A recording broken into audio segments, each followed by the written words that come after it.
నచ్చటం వేరు ఫ్యాన్ యాక్చువల్‌గా. అంటేనే ఒక ఎన్‌సైక్లోపీడియా ఆఫ్ ఎవరికైతే ఫ్యాన్ అవుతాడో ఆ హీరో తాలూకా ఎన్‌సైక్లోపీడియా అనొచ్చు. బీట్ రికార్డ్స్ దగ్గర నుంచి సింగిల్ స్క్రీన్సు లేకపోతే ఎన్ని రోజులు ఆడాయి, లేకపోతే టికెట్స్ తగ్గితే మనం వెళ్ళి టికెట్లు కొన్న ఇలాంటి ఎన్నో థింగ్స్ ఉంటాయి. అవును. సో ఇవన్నీ ఎక్స్‌ప్లోర్ చేశారా? ఇప్పుడు ఏదైతే అన్నారో ఒక నాన్ స్టాప్ డైలాగ్ కూడా ఉండదు సినిమాలో. సో ఈ డైలాగ్ చూసినప్పుడు గుర్తించుకోండి ఈ పాయింట్. ఓకే ఫ్యాన్స్ గురించి okay Ram. Non stop dialogue ఒకటి ఉంటుంది. రామ్ బిఫోర్ దేవదాస్ విజయవాడలో ఏదో సింగిల్ థియేటర్లకు వెళ్ళి సినిమాలు చూస్తుంటారు, చూడకుండా ఏమి ఉండరు కదా చెన్నైలో చెన్నైలో. కట్ చేస్తే స్టారిజం వచ్చిన తర్వాతకి చూసుంటారు. ఇప్పుడు ఇందులో ఫ్యాన్గా చేయటం అప్పటికి దీనికి ఏమన్నా రిలేటెడ్గా ఏమన్నా మీకు కొన్ని సిచ్యువేషన్స్ కానీ సీన్స్ కానీ ఏమన్నా సినిమాలో థియేటర్లో సినిమా చూడటం ఏం అనిపించలేదండి. బట్ అంటే అలాంటి ఫ్యాన్ బై మూమెంట్లు ఏమన్నా మీరు ఆ డిఫరెన్స్ ఏమన్నా మీకు అనిపించిన రజనీకాంత్ ఇదో ఒక గారు అంటే చెన్నైలో పెరిగాం కాబట్టి రజనీకాంత్ గారు అంటే ఉండేది. అప్పుడు నాకు తెలిసిన సింగిల్ స్క్రీన్ ఎక్స్పీరియన్స్ గుర్తుండిపోయింది. చిన్నప్పుడు భాషా సినిమా బాగా ఇష్టం. అప్పుడు చూద్దామని వెళ్ళాం. సరే చాలా రోజులు రిలీజ్ అయ్యి టికెట్లు దొరుకుతాయి, లేకపోతే టికెట్లు దొరకలా. అది 100వ రోజు. సో మొత్తం ప్యాక్ అయిపోయింది. లాస్ట్ మినిట్లో నేను దొరికితే నేను ఎవరితో లేని కూడా గుర్తులేదు, మీ 1 more person చూస్తున్నప్పుడు 100th day the kind of fan celebrations that happen. అది ఎక్స్పీరియన్స్ చేశాను. సో ఒక హై ఉంటుంది చూసారు, ప్రతి డైలాగ్ తెలుసు అప్పటికే, ఒక 10 సార్లు చూసుంటారు అందరూ. So that was one of the peak experiences I could do. కథ నచ్చటం వేరు యాక్చువల్‌గా. కానీ ఒక పాట రాయాలి అని ఒక లిరిక్ రైటర్‌గా మారటం అంటే ఇన్నేళ్ల కెరీర్‌లో ఎప్పుడు అనిపించలేదు. అంటే ఇన్నేళ్ల కెరీర్‌లో ఎప్పుడు అనిపించలేదు కదా. పర్టికులర్‌గా ఈ సినిమాకి నేను ఒక పాట రాయాలి అంటే ఆ సిచ్యుయేషన్ ఏమన్నా ఇన్స్పైర్ చేసిందా అసలు ఏంటి? పాట రాయాలని అనుకోలేదు ఈ సినిమాకి కూడా. లైక్ ఐ సెడ్, అంటే కథలో అంత ఉంది, క్యారెక్టర్ అనేవాడు అంత ఆనెస్ట్గా ఉన్నాడు అని చెప్పాలంటే అలా సిచ్యువేషన్స్ తెలుసు. సాంగ్ సిచ్యువేషన్ కూడా ఏంటంటే బేసిక్లీ ప్రేమలో పడతాం. ఆ ఏజ్లో ప్రేమలో పడినప్పుడు అది ప్రేమ అని మనకు తెలుస్తుంది, కానీ పక్కన ఉన్న ఫ్రెండ్ ప్రేమ కాదురా ఉంటాయి ఫీలింగ్స్ అంటాడు. అది కాదురా ఇది వేరేరా ప్రేమరా అంట. So how do I explain that is love? ప్రేమని ఎలా చెప్తా? డైలాగ్ ఉంటుంది, ప్రేమ అంటే ఏంట్రా అంటాడు. ప్రేమ అంటే ఒక రకంగా ఇష్టమే అంట. పక్కన చెప్తాడు, అరే మరి లస్ట్ అంటే ఏంట్రా అంట. లస్ట్ అంటే ఒక రకంగా ఇష్టమే అంటాడు. అది కూడా రెండు ఒకటే చూసేవాడి. So how do you differentiate? How do I tell them లేదురా అది ప్యూర్ అనేది. సో ఆ తపన ఏదైతే ఉందో ఒక 20-year-old 22-year-old కిడ్ ఆ తపన ఎలా చెప్పాలి, ఎలా ఎక్స్ప్లెయిన్ చేయాలి, ఎక్స్ప్లోరింగ్ వాట్ లవ్ ఇస్ అనే ఒక జర్నీయే ఆ పాట. సో అది ఎలా చెప్పాలి ఏంటని నేను సాగర్గా అప్పటికి బాగా ఫీల్ అయిపోతా ఉన్నాను. నేను ఎలా చెప్తాను ఎలా చెప్పాలి, ఎలా చెప్పాలని ఎలా చెప్తాను, దాని తర్వాత ఏం తెలుసుకున్నాను. సో ఆ జర్నీలో ఇంటికి వెళ్ళి ఊరికే సరదాగా రాసినప్పుడు నెక్స్ట్ తీసుకొస్తే లిరిసిస్ట్కి చెప్పాలి రెఫరెన్స్ కింద పట్టుకొచ్చా. ఓకే. బట్ మహేష్ కానీ మ్యూజిక్ డైరెక్టర్స్ కానీ ఎవరి అప్డేట్ అండ్ ఫలో కూడా రాసాను. ఫస్ట్ శరణ్ రాసా. హ్యాపీగా నువ్వు ఉంటే చాలే ఆన్ స్క్రీన్ కైనా ఆఫ్ స్క్రీన్ కూడా అర్థం కాలేదు. నువ్వు ఉంటే చాలే అని లిరిక్ రాశారు కదా, ఆన్ స్క్రీన్ కైనా On ఆఫ్ screen. స్క్రీన్ కూడా. ఆన్ స్క్రీన్ నువ్వుంటే చాలా అనే పదం కూడా it's very important for the film.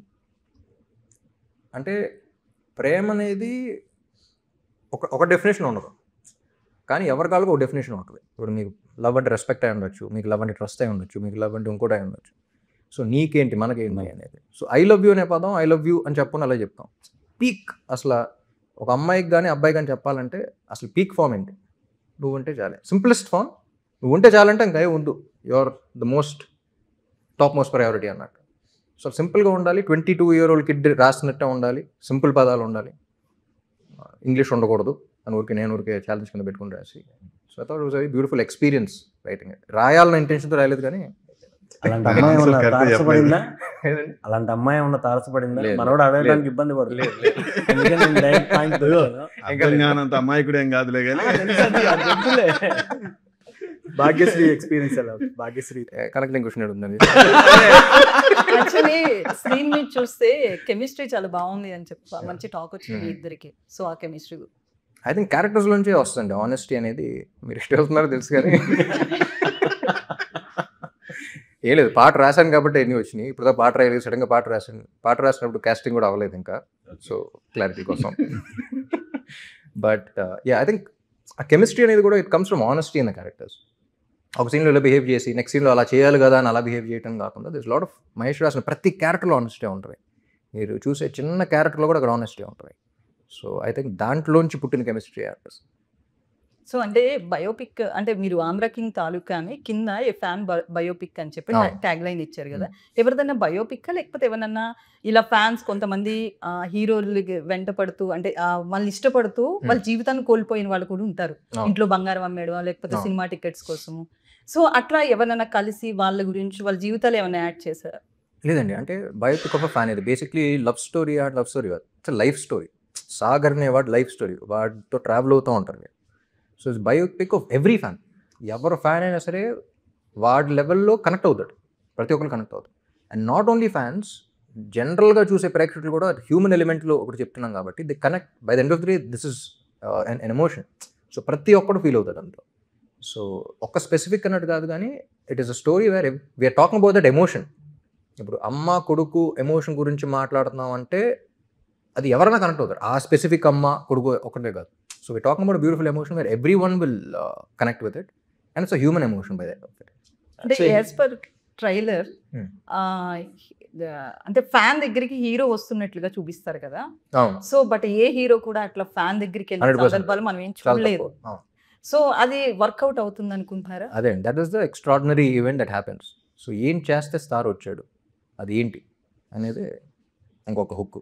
So అది ఇందాక అన్నట్టు ఈ మధ్య సినిమాల్లోనే అంటే ఎయిదర్ బ్లడ్ షెడెడ్ కానీ లేకపోతే స్టంట్స్తో లేదు మైథలాజికల్ ఇలాంటి సినిమాలే బాగా క్లిక్ అవుతున్నాయి. అండ్ ఇప్పుడున్న జెన్జీకి కూడా ఇలాంటి సినిమాలు అంటేనే ఎక్కువ ఇంట్రెస్ట్ కూడా ఉంది.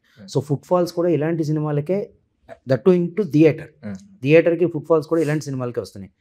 So do you think like ఇలాంటి ఒక సాఫ్ట్ స్టోరీయో లేకపోతే ఎమోషనల్ కంటెంటో ఈ జెన్జీకి కనెక్ట్ అవుతుందా? ఎక్కువ అలాగే కనెక్ట్ అవుతున్నారు.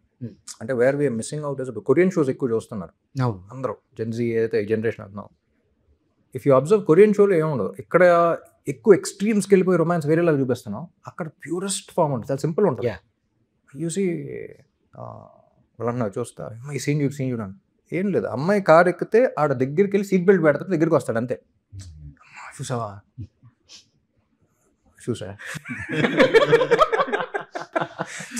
Purest form there enjoying.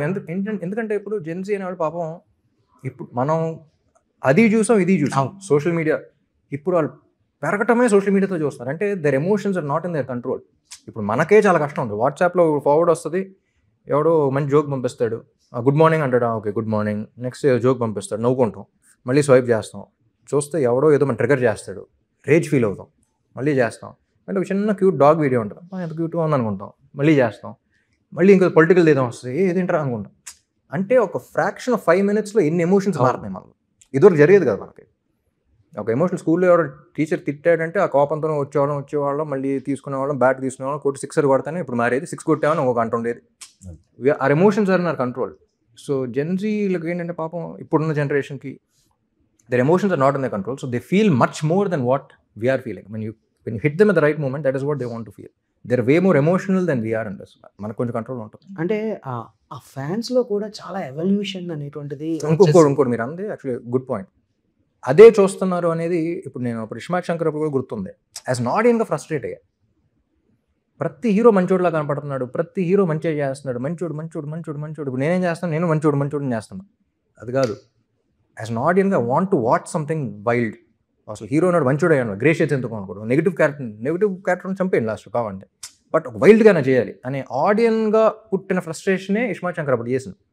అప్పుడు సడన్గా అనిపించింది ఏంటి కమర్షియల్ సినిమా అంటేనే ఒక బూత్. అప్పుడు ఇఫ్ యూ అబ్జర్వ్ 2019లో కమర్షియల్ సినిమా అనే పదం వాడాలంటే భయం వేసింది అందరికీ. సో ఆ టైంలో డేరింగ్ వచ్చి అలాంటి కథ చెప్పాం కాబట్టి ఆడియన్స్కి ఒకసారి కనెక్ట్ అయ్యి. ఇప్పుడు కూడా ఏంటంటే వెరీ సిమిలర్ వైబ్లో మొత్తం అందరూ అదని గోరి అని బ్లడ్ అని అది నేను మాట్లాడదాకా అదే చేశాను, ఎక్కువ పీక్ అయిపోయింది. సో ఇప్పుడు నాకు ప్రశాంతంగా సినిమా చూడాలి, సౌండ్ అనేది థియేటర్లో కానీ అక్కడ కానీ రాకూడదు, నాలో కలగాలి, సౌండ్ ఎక్కడ రావాలి, అక్కడ వచ్చే సినిమా. సో బయట అంత ప్లెజెంట్గా ఉన్నా సరే నీ లోపల అదేంటి మనల్ని ఏం కదిలిస్తుంది. అంటే నేను అన్నది ఇంతకు మిస్ అయింది, ఫ్యాన్స్లో కూడా చాలా ఎవల్యూషన్ అనేటువంటిది వచ్చింది. అంటే మనం తీసుకున్నట్లయితే ఒకప్పుడే ఫ్యాన్స్ అంటే 80sలోనే ఆ టైంలోనైతే ఏకంగా మా సినిమా 100 రోజులు ఆడింది అని అంటే అవతల సినిమా కనీసం 101 రోజన్నా ఆడాలి అనుకునేవారు, కొట్టుకునేవారు. చాలా ఇదిగా ఉండేది. బట్ అది ఎవల్యూషన్ అనేటువంటిది ఇప్పుడు ఎలా వచ్చింది అని అంటే అది ఓన్లీ ట్విట్టర్కే పరిమితం అయిపోయింది. ఫ్యాన్స్ కొట్టుకోవడం కూడా ట్విట్టర్లోనే, మంచిదే మహా కదా, అయితే కొట్టుకుంటారు. At least ఇక్కడ మాత్రం మా అయితే స్పేసెస్లో ఉంటాం. అంటే ఆ ఇంటెన్సిటీ అనేటువంటి తగ్గింది అనుకోవచ్చా టువర్డ్స్ హీరోయిజం?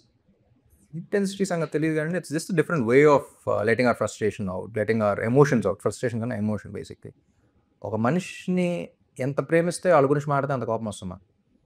మన ఫ్రెండ్ గురించి చూడడం కోపం వస్తుంది ఎందుకు అని అంత ప్రేమిస్తాం. వాడు ఎప్పుడే కలిసాడు, సడన్గా మీరు కొట్టుకున్నారు, వెనక్కి వెళ్తాం అంతే.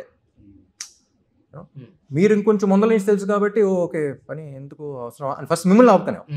So different levels of likingness, different levels of ఇది ఉంటుంది. సో ఎవరు ఎంత ఎలా చూపిస్తారు